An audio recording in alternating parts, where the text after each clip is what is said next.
Oke, assalamualaikum warahmatullahi wabarakatuh. Pada pertemuan kali ini ya, minggu kali ini sesuai agendanya. Jadi waktunya untuk menjelaskan paket soal 1. Jadi di minggu kemarin kalian sudah saya beri untuk mengerjakan paket soal 1 ya. Jadi tugasnya untuk minggu ini cukup mau untuk memperhatikan video-video yang sudah saya beri di minggu ini. Jadi minggu ini ya, kalian juga mendengarkan video aja. Penjelasan dari saya, dan ada beberapa video tambahan untuk menjelaskan jawaban atas paket 1 gitu ya. Nah, oke.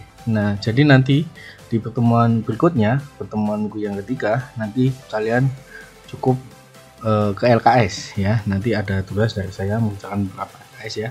Tidak begitu berat ya, kita santai aja.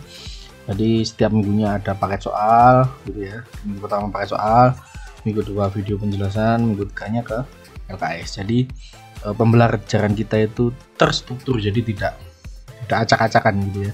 Walaupun kita daring, kita sesuai aturan gitu ya.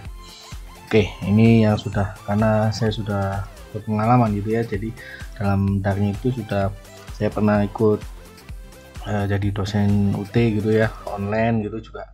Pembelajarannya seperti ini, harus terstruktur. Oke. Berikutnya soal yang pertama ya. Soal yang pertama, pakai soal yang pertama yaitu ini soalnya. Sumber protein tidak hanya bahan makanan hewani seperti daging, telur, tetapi masih ada sumber protein nabati.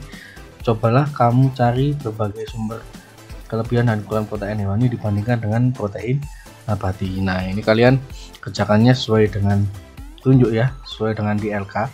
Saya rasa tidak perlu saya jelaskan satu persatu apa sih kelebihannya protein hewani, apa sih kekurangannya protein hewani, apa sih kelebihannya protein nabati, apa sih kekurangannya protein nabati. Nah, yang saya tekankan di sini yaitu hubungannya dengan judul kita, yaitu ya materi kita di semester 1 ini. Yang kita bahas adalah tentang budidaya unggas petelur. Jadi wirausaha budidaya unggas petelur. Nah, kalau kita lihat ya, sebenarnya kenapa sih saya Pak harus mencari kelebihan dan kekurangan dari protein nabati kemudian protein hewani, yaitu untuk mengidentifikasi ya, untuk mengidentifikasi peluang usahanya. Jadi mengapa kita harus beternak unggas petelur? Nah, mungkin karena peluang usaha yang besar, yaitu yang berhubungan dengan unggas petelur, dan mungkin perawatannya mudah dan lain-lain gitu ya. Dan kalau kita lihat di buku paket itu sebagian besar di Indonesia itu kebutuhan akan telur itu sangat besar sekali gitu ya. Nah, maka dari itu kalian harus mengidentifikasi apa sih kelebihan dari protein nabati, apa kelebihan dari protein hewani, apa kekurangan dari nabati, apa kekurangan dari hewani, sehingga nanti kalian bisa menyimpulkan, oh ternyata ini loh mengapa sih saya kok harus mempelajari tentang unggas petelur. Oh ternyata unggas petelur itu kan yang kita ambil telurnya gitu ya. Telur itu berasal dari hewani atau nabati. Nah, ternyata dari hewani kan. Nah, kita bisa tahu kelebihannya apa, kekurangannya apa, seperti itu gitu ya. Nah, itu salah satu alasan dari jawaban nomor 1. Jawabannya nanti bisa kalian jelaskan sendiri, kelebihannya apa, kekurangannya apa gitu ya. Itu sudah jelas di pelajaran biologi, sudah gampang lah bisa dijawab gitu ya. Kemudian berikutnya yang nomor 2 ya. Buatlah tulisan tentang dampak positif dari kegiatan budidaya sehingga dapat menghantar suatu bangsa menjadi bangsa yang mandiri. Berikan contoh-contohnya. Jangan lupa untuk memberi judul tulisanmu ya. Oke, lihat LK 2 halaman 90 ya. LK 2 halaman 90 ini. Buatlah tulisan tentang dampak positif dari kegiatan budidaya sehingga dapat menghantar suatu bangsa menjadi bangsa yang mandiri. Berikan contoh-contohnya. Jangan lupa untuk memberi judul tulisanmu. Jadi maksudnya begini, contoh ya. Dampak positif dari kegiatan budidaya salah satunya ya bisa mengurangi pengangguran, dan kita tidak tergantung dengan orang lain. Kita bisa mendirikan sebuah usaha sendiri. Kita bisa berwirausaha sendiri dengan kita bisa berbudidaya salah satunya ya, fokusnya kita kan di sini unggas petelur gitu ya. Kita bisa mandiri secara ekonomi gitu ya. Jadi kita tidak perlu mencari pekerjaan sana kemari gitu ya. Ketika kita sudah belajar bagaimana cara berbudidaya unggas petelur yang baik, kemudian bagaimana cara proses produksinya sampai nanti proses pemasarannya kita tahu.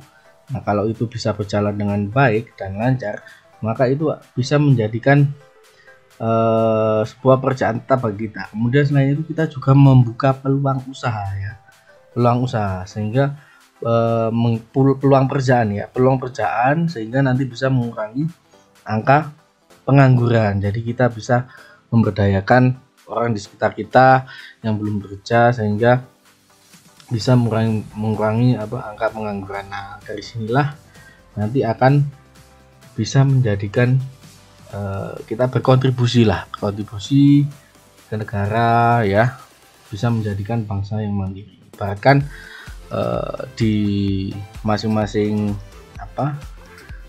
orang itu tertanamkan jiwa untuk berbudidaya sendiri, yaitu tanpa harus mencari kerja sana sini gitu ya. Mereka berwirausaha, kemudian mendirikan usaha sendiri, berbudidaya unggas petelur atau usaha apapun itu, sehingga mereka bisa mandiri secara ekonomi, kemudian bisa membuka peluang pekerjaan juga. Jadi sehingga bisa membantu negara menjadi negara bangsa yang mandiri. Contohnya seperti itu. Nah, kalau kalian silakan bisa membuat tulisan sendiri ya dengan judul apa gitu ya, atau bisa mencari informasi di internet bagaimana gitu ya, kemudian kalian jadikan sebuah cerita gitu ya. Nah, itu dari nomor 2 seperti itu kurang lebihnya. Nanti akan saya berikan contoh juga beberapa satu video atau berapa gitu ya tentang budidaya unggas petelur. Kemudian jelaskan perencanaan usaha budidaya unggas petelur yang ketiga ya. Jadi intinya di dalam berwirausaha, dalam perencanaan itu yang pertama sebelum kita mulai sebuah wirausaha itu kita harus tahu kebutuhan ya. Sebelum kita menentukan mau berwirausaha unggas A, unggas B, unggas C, itu kita harus tahu kebutuhan apa? Kebutuhan pasar. Jadi kebutuhan ibaratnya kebutuhan di sekeliling kita lah. Nah, itu yang dibutuhkan apa sih gitu ya? Apakah yang dibutuhkan telur bebek atau telur ayam atau telur kodok gitu ya, bukan unggas kodok ya. Nah, apakah telur apa gitu ya. Nah, itu kita harus tahu. Jadi yang pertama dalam merencanakan sebuah usaha budidaya unggas petelur, kita harus tahu kebutuhan dari pasar akan telur apa gitu ya. Nah, itu yang pertama. Kemudian yang kedua, setelah kita tahu kebutuhannya apa gitu ya, kita harus mempunyai sebuah ide mengembangkan sebuah produk itu gitu ya. Maksudnya apa? Oh, sudah tahu, oh ternyata di daerah saya itu banyak orang yang jualan jamu gitu ya.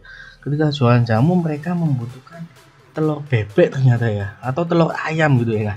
Maka dari itu kita mengembangkan, kita pilih suatu jenis unggas yang kita budidayakan, contohnya bebek atau ayam gitu ya, atau ayam telur gitu ya. Nah, itu salah satu contohnya. Jadi yang kedua tadi adalah bisa mempunyai ide produk untuk dikembangkan. Itu dalam merencanakan sebuah usaha. Kemudian yang berikutnya, setelah itu kita juga harus tahu segmen pasar kita atau segmentasi pelanggan kita. Siapa sih nanti yang akan membeli produk kita? Nah, itu yang ketiga. Jadi yang pertama tadi kita harus tahu kebutuhan ya, kebutuhan sekitar, kebutuhan pasar, kemudian bisa mengembangkan ide produk, baru juga mengetahui segmentasi pasar kita, siapa nanti yang akan membeli produk kita. Nah, itu ada 3 itu dalam merencanakan sebuah wirausaha budidaya unggas petelur. Oke, yang berikutnya nomor 4 ya. Nomor 4, cobalah Anda pikirkan dan diskusikan dengan teman-teman sekelas mengenai peluang usaha wirausaha budidaya ternak unggas petelur. Lakukanlah secara individu. bahaslah peluang dan tantangan gitu ya. Nah, ibaratnya kalian ini disuruh menganalisa ya, menganalisa SWOT gitu ya. Biasanya SWOT, analisis SWOT gitu ya. Apa sih analisis SWOT itu? Yaitu ada analisis strength, weakness, opportunity, dan threat. Apa maksudnya? SW itu adalah merupakan faktor yang datangnya dari dalam gitu ya. Kemudian OT itu faktor yang datangnya dari luar gitu ya. SW itu strength dan weakness. Maksudnya apa? Strength dan weakness, kekuatan dan kelemahan. Opportunity dan threat itu apa maksudnya? Opportunity itu adalah peluang dan ancaman gitu ya. Maksudnya kalian disuruh mencari seperti itu, jawabannya nanti seperti di contohnya, yaitu ya pada lembar kerja 6 ya. Nah, itu kelompok ini individu ya, dibuat individu, jenis unggasnya apa, peluangnya apa, tantangannya apa, motivasi internalnya apa gitu ya. Maksudnya di sini ya tadi yang sudah saya jelaskan, yaitu ada analisis SWOT ya. Di peluang ini itu merupakan opportunity ya, opportunity. Kemudian tantangan itu triknya ya. Motivasi internal yaitu tadi ya, yaitu ada strength dan ada weakness. Jadi ada kekuatan dan ada kelemahan. Itu yang memotivasi internal ya, maksudnya itu. Jadi nanti bisa ditentukan ya jenis unggasnya apa gitu ya. Contoh unggasnya yaitu tadi saya contohnya pilih bebek gitu ya, telur bebek gitu ya. Nah, judulnya kewirausahaan budidaya unggas petelur jenis bebek gitu ya. Peluangnya apa bisa dijelaskan, karena masyarakat sekitar banyak yang jualan martabak atau jualan martabak telur apa gitu ya. Nah, sehingga saya menentukan untuk menjual unggas bebek. Itu peluangnya karena sekitar orang yang banyak yang membutuhkan telur bebek, sehingga memunculkan peluang. Kemudian tantangannya apa ya, tantangannya apa? Oh, ternyata pakan bebek itu sekarang semakin mahal, sentranya semakin mahal dan lain-lain. Motivasi internal, strength, yaitu kekuatannya apa kira-kira sehingga yang mendorong Anda untuk bisa membuat usaha bebek petelur itu ya. Kemudian apalagi